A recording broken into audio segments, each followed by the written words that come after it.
Oh,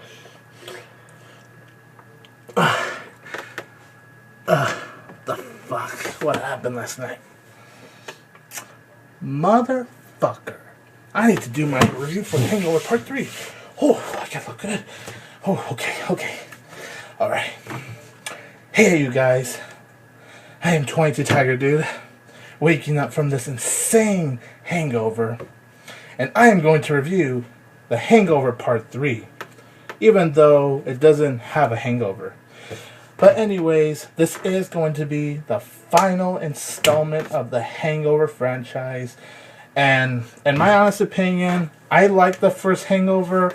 It's enjoyable, it's funny at moments, and you know, it's a nice, decent comedy. I do think it's really overrated because I do personally think there are far more better comedies than The Hangover, but I like the film. It's decent. It's a decent, watchable comedy. The second film, second film was just, it was an exact copy of the first, so really, and the only reason the second film was really watchable was because of Mr. Chow. And now we go into the third and final film. And my thoughts on The Hangover Part 3, I actually thought it was entertaining. The film, in my opinion at least, I know some people have different opinions about this, but I thought it was better than 2. It's better than 2, but I don't think it's quite as good as 1. It's definitely more watchable than 2, I'll tell you that. What I really thought was entertaining about 3, like, some people, they prefer 2 over 3. Even the fans are not happy how 3 is. And I understand, but really, even if you do hate 3, you do have to at least respect Todd Phillips for not making it a rehashed copy like 2. You have to at least respect the guy for making the film different. And maybe there are certain callbacks from like 1 or 2 that kind of copies of it, but really it's not nowhere near as close to copying 1 and 2. And the characters are likable, well, most of them at least. Zach Galifianikis, I enjoy the actor, but Alan, his character, he really was horrible. He was mean and not in a funny way. Usually when you see characters in films, they can either be so mean that they're actually funny, but there's also times in movies where a character can be so mean that they're not even funny, and yeah. Alan was a major miss here, and I actually kind of wish they didn't make the story revolve around him. I did get a couple of laughs from Alan, but overall, just why? And I didn't like how he would always poke fun at Stu, at Helms. Mr. Chow, I love that character. The first film, even though he's not in it much, which kind of disappointed me, I liked him. I thought he was awesome. He was hilarious. The second film, he was really, honestly, the saving grace of the second film, in my opinion.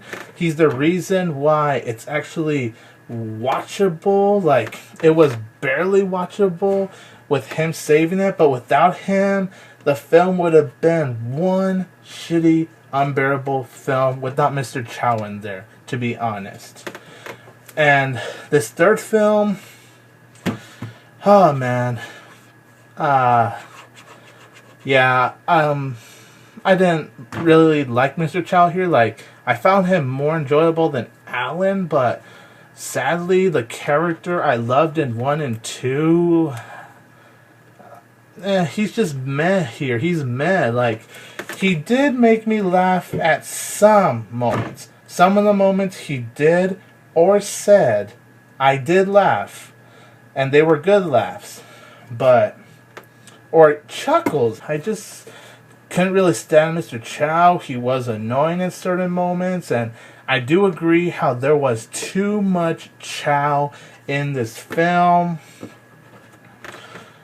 Like, towards the beginning, you know, the one with the giraffe. Alan buys his giraffe. The giraffe's head, when he hit the bridge, his head, who was cut off, was flinging, and I didn't like seeing that it was a cut off giraffe head. Like, I know the giraffe is CGI, but I just can't take it when there's like animal abuse, even though it's CGI in a film, and that's really the only horrendous scene I could say about The Hangover 3. Like, the rest of the scenes, they were entertaining, they were fine, but that giraffe scene, I could say, was just awful. It was just, that just made me, ugh. I enjoyed John Goodman here. They didn't use him much, and I actually saw that coming when I was going into Hangover 3. But John Goodman, the scenes he had, the presence he had, I really enjoyed him as the villain. He was a likable villain.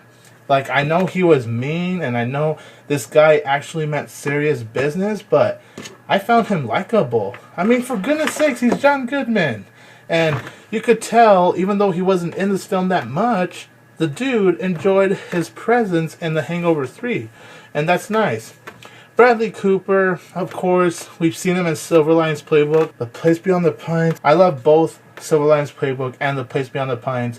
And people say, of course, with him being Oscar nominated and all that stuff, that he's already past Hangover. But I don't mind the guys doing comedy roles too, you know? Like, you don't have to always do Oscar roles in every single freaking movie. Ed Helms was likable here. The storyline was overall pretty good. It was watchable. I mean, it's nothing special, but it was really cool. And the other thing I enjoyed about this film was the callbacks from 1 and 2. Like Heather Graham from the first film. You see her again in this third film. Boy, is she hot, by the way. And then the baby you saw in the first film, you see him grown up. I think he's like 4 years old now, and that was cool to see. For an ending of a franchise, I could say it's satisfying. I mean, can I say this is a memorable conclusion? No. Will I forget I probably saw Hangover 3? Yeah, maybe. But you know what? In the end, I spent $7 to see this film, and I'm not really complaining, actually, because at least it was watchable. I didn't like Alan, and honestly, the scene with him and Melissa McCarthy, I found that scene to be filler. But it does have a nice wrap-up to the conclusion. I'm not going to lie there. There is an after-credits scene, which, in my opinion, was hilarious. And it was a hilarious way to end this trilogy. And I'm not the biggest fan of the trilogy. Honestly, I am not. I do like the first one, but I don't love it like a lot of people. Second one's okay. And this one, it's entertaining. It's better than 2, not as good as 1. If you guys want to see this film, you could see it. But if you guys are so disappointed in 2 that you do not want to waste your money to be disappointed with 3, probably just wait until rental to watch it. It's different. I respect the film for that. I am going to give the epic conclusion to the Hangover franchise 2.5 out of 4 stars.